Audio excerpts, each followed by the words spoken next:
आज जो है कमलेश बिंद के घर पर आए हैं, परिवार के लोगों से मुलाकात भी किए हैं। क्या क्या बतलाएंगे?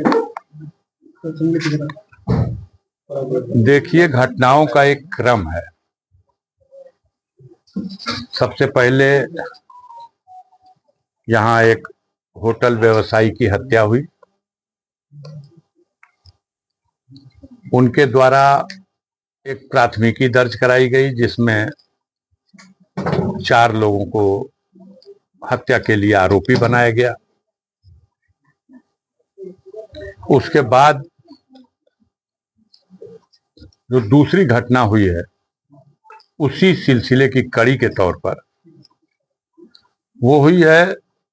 यहाँ पर कमलेश बिंद जो इस घर का 3 भाइयों में सबसे छोटा बेटा था, उसको पुलिस ने बताया कि हमने पुलिस मुठभेड़ में यहीं आदर्श गांव के समीप कहीं गोली में मुठभेड़ में मार दिया।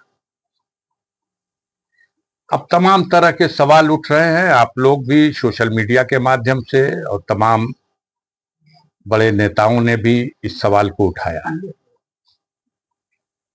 कि उस घटना के लिए आरोपित व्यक्तियों में से एक जो कमलेश बिंद है, क्या सही मानों में यह मुठभेड़ हुई है? क्या यह सही नहीं है कि उसे बिहार प्रांत से यहां की पुलिस जाकर के पकड़ के लाई है? उसके साथ 2 अन्य लोगों को जो वहीं के थे उनको भी पकड़ के लाई, और एक दिन यहां रखने के बाद दूसरे दिन उसको फर्जी पुलिस मुठभेड़ दिखा के गोली से मारकर एक तरह से उसकी हत्या कर दी गई। अब उसके बाद इसी घटना की सिलसिले की आगे कड़ी यह है, जब फर्जी मुठभेड़ दिखाई गई, आक्रोश स्वाभाविक था। दूसरे दिन पोस्टमार्टम की कार्रवाई संपन्न करने के बाद जब लाश परिजनों को सौंपने के लिए लोग आए तो परिवार के तो सारे जिम्मेदार लोग उस पिकअप गाड़ी में बैठ करके जिसमें लाश आई है उसी गाड़ी में थे, लाश के साथ ही थे। हमें तो बताया गया, जो सत्य भी यही है और ये भी सीसीटीवी फुटेजेस से प्रमाणित हो जाएगा। प्रशासनिक अधिकारियों के, उन्हीं पुलिस वालों के किसी गाड़ी का, वाहन का एक ड्राइवर, उसने इस घटना को इस ट्विस्ट कर दिया। हुआ ये कि उसने, जब लोग लाश लेके आए, शोर शराबा, रोना पीटना, मातम मचा हुआ था, तब कुछ लड़के वीडियो बना रहे थे इस दृश्य का, और उस ड्राइवर ने एक 14 साल के लड़के के हाथ से वीडियो छीन लिया। जब उसने वीडियो छीना है तब उसके बाद उसी लड़के के साथ जो 2-4 और लड़के थे, कौन 12 साल, कौन 14 साल, कौन 13 साल, इन लड़कों ने ढेला चला दिया। परिवार के जिन लोगों को इस घटना के लिए नामित कर दिया गया और धमकी दी जा रही, रासुका लगा देंगे, और 100 और लोगों को, जैसे लगता है कि अब इस बिंद समाज के लोगों को इस व्यवस्था में अब समाज में जीने का अधिकार नहीं देने देंगे। घर में घुस करके शमशान घाट से जो उसकी चिता को अग्नि दे रहा है उसको आप उठा लेंगे, उसके घर में घुस करके महिलाओं को मारेंगे, उसकी विधवा को मारा है, उसकी मां को मारा है, उसकी दादी को मारा है, सारा सामान तोड़ के कूच के फेंक दिया गया है। अन्याय अत्याचार की प्रकाष्ठा हो गई। उत्तर प्रदेश सरकार के काबीना मंत्री संजय निषाद ने भी इस पर सवाल उठाया है कि अगर उसकी विधवा ये कहती है कि उसको पकड़ के लाया गया, मेरे सामने मारा पीटा गया और बाद में ले आकर इनकाउंटर किया गया, तो इसकी जांच होनी चाहिए। जांच कैसे होगी? क्या एसडीएम साहब, एडीएम साहब और मजिस्ट्रेट साहब से जांच होगी?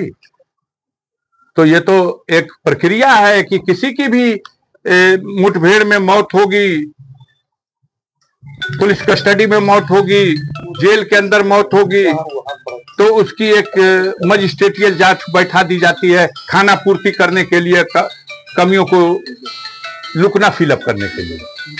जांच होनी, उसके भाई ने जो तहरीर दिया है उस तहरीर का मुकदमा भी पंजीकृत करा लिया जाए और उस मामले की जांच सीबीआई को सौंप दी जाए। तीनों घटनाओं की जांच दे दीजिए सीबीआई को। जिस घटना में पुलिस के ऊपर ही आरोप है, पुलिस जांच करेगी, न्याय मिलेगा। आप उस हत्याकांड की भी, जो हत्या हुई है राय साहब की, उसकी भी जांच, और जो ये कमलेश बिन की मुठभेड़ की कहानी है इसकी भी, और जो उसके गांव में पुलिस पर पथराव हुआ है या उसके घर में घुस के पुलिस ने जो मारपीट और तांडव किया है, इसकी भी जांच सौंप दीजिए केंद्रीय जांच ब्यूरो को। हो जाने दीजिए निष्पक्ष जांच। आप क्यों नहीं एक नया कानून बना देते? अगर इस सरकार की यह मानसिकता है कि कोतवाल साहब और एसपी साहब ही तय कर देंगे कि किसको क्या सजा दी जाए, आप एक कानून बनवाइए, संसद में बनाइए, विधानसभा में बना दीजिए कि उत्तर प्रदेश में न्यायपालिका की जिम्मेदारियों से मुक्त कर दिया जाए और कोतवाल को ही न्यायिक अधिकारी बना दिया जाए, एसपी साहब को ही हाईकोर्ट का चीफ जस्टिस का अधिकार दे दिया जाए। यही लोग तय कर दें कि किसके पैर में गोली मारनी है, किसको छाती में गोली मारनी है।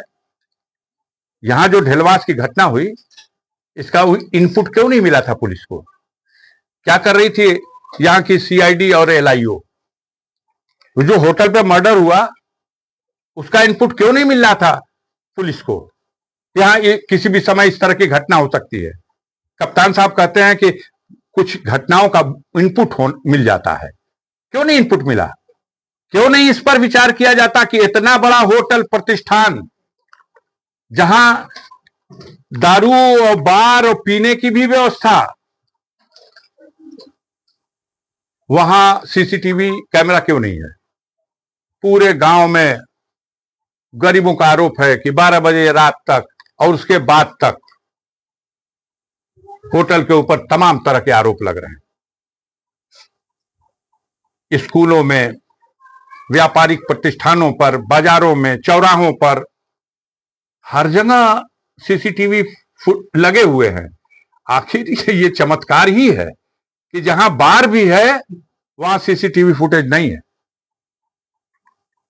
क्यों नहीं है? उससे पता चलता कि ये कमलेश बिन उस घटना में शामिल था कि नहीं, और भी था कि नहीं। अब एक नया नाम आ गया, कटरा गैंग। यहां तो गाजीपुर में, पूर्वांचल में, पूरे उत्तर प्रदेश में एक ही ना गैंग रहा है, मुख्तार का गैंग। ओके आगे गैंग, ना ओके पीछे गैंग। 191 गैंग दुनिया से गए हुए 2 साल हो गया, लेकिन उसी गैंग की चर्चा पे जी रही है पुलिस, अपना इकबाल बुलंद कर रही है। ये गैंग कहां से आ गया? कटरा गैंग। कैसे नाम आ रहा कटरा गैंग का? अगर है कटरा गैंग तो इसका इनपुट क्यों नहीं मिला? अगर इसका इनपुट था तो इस पे एक्शन क्यों नहीं हुआ? कोई जवाब है इनके पास? कहां है इनकी एलआईओ? कहां है इनकी सीआईडी? कैसे व्यवस्था चल रही?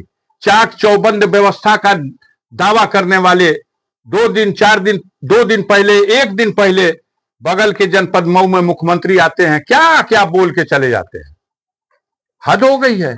इलाहाबाद में 3-3 4-4 लोगों की हत्या, लखनऊ में हत्या, हर जगह अपराध की बाढ़ आ गई है। अब पुलिस बस एक वो बना लिया है कि हम मुठभेड़ में मार देंगे। तो ये जज लोग काहे लिए बैठे हुए हैं भाई? इन लोगों को दे दीजिए पेंशन, कानून बना दीजिए। जो अधिकार न्यायपालिका के पास था कि किसी पे आरोप लगेगा, अगर आरोप था कमलेश बिन पे, उसको आप पकड़ के लाए थे, उसको आप चालान करते, उसके खिलाफ आपके पास सबूत था, वो गवाही गुजार देते, उसको सजा करा देते आजीवन कारावास की। इस घटना की एफआईआर साबित हो जाती तो उसे फांसी की भी सजा हो सकती थी। आप कौन होते हैं उसको गोली मार के मौत के घाट उतारने वाले? और अभी से ये कहा जा रहा कि अभी एक ठोर पकड़ के रख ले बाड़ो तो कि घटनावा हो गई बा, ऐसे बच गई बा, नहीं तो अबले हु के मार दिला तो। अभी से ये तय हो गया है, जन जन में ये बात व्याप्त है कि यह लोग जिस घटना में इस तरह का थोड़ा प्रोपेगेंडा हो जाएगा, मीडिया के भाई हमारे उस मामले को उछाल देंगे, तो अपना एक बाल बचाने के लिए पुलिस के पास बस यही है, या तो बुलडोजर लगा के घर गिरा देंगे या उसको गोली से मार देंगे। आजाद भारत के लोकतंत्र की व्यवस्था में बाबा साहब भीमराव अंबेडकर के संविधान में इसका अधिकार किसी को नहीं है कि वो किसी की जान इस तरह से ले ले। मैं इस घटना की घोर निंदा करता हूं और इस घटना की जांच कराने के लिए मैं परिजनों के साथ खड़ा हूं और पूरा सहयोग करूंगा। गाजीपुर की जनता का आह्वान करता हूं कि इस परिवार के साथ जो अन्याय हुआ है इसका आंसू पोंछने के लिए सबको इनकी मदद करनी चाहिए, इनका हौसला बढ़ाना चाहिए, इनको तन मन धन से और नैतिक समर्थन देना चाहिए। किसी के घर के किसी भी व्यक्ति को कोई भी आरोप लगा देगा, आप उसको गोली से उड़ा देंगे। अंग्रेजों के राज में भी ऐसा नहीं होता था। इसे बंद करना होगा। जो धर्म के नाम पर, जो जाति के नाम पर जाति जाति के ठेकेदार लोग बढ़ के बैठे हुए हैं, उन लोगों को आंख खोलनी चाहिए, देखना चाहिए। समय आएगा तो जातियों के नेता आएंगे, कहेंगे फला जाति के मैं नेता हूं, हमारी जात का वोट फला पार्टी को दे दो। और जब इस तरह का अन्याय होगा तो कहां हैं ये लोग? आए खड़े हो, लिखाएं एफआईआर। परिजन उनके एफआईआर लिखा करके तहरीर दे रहे हैं, उनका मुकदमा लिखा नहीं जा रहा। लिखाएं, जांच कराएं, तब मैं मानूंगा कि आप अपने समाज के साथ खड़े हो, और नहीं अपने पद और अपनी सुविधा के लिए अगर सत्ता की कतार में खड़े हो तो समाज आपके चेहरे से सच्चाई का निकाब उतार देगा। इस बार ये बड़ी घृणित घटना हुई है, बहुत अफसोसनाक घटना हुई है। मैं इसकी भर्त्सना करता हूं, निंदा करता हूं, व्यक्त करता हूं और इस पूरे परिजनों के साथ इनके दुख में शामिल हूं।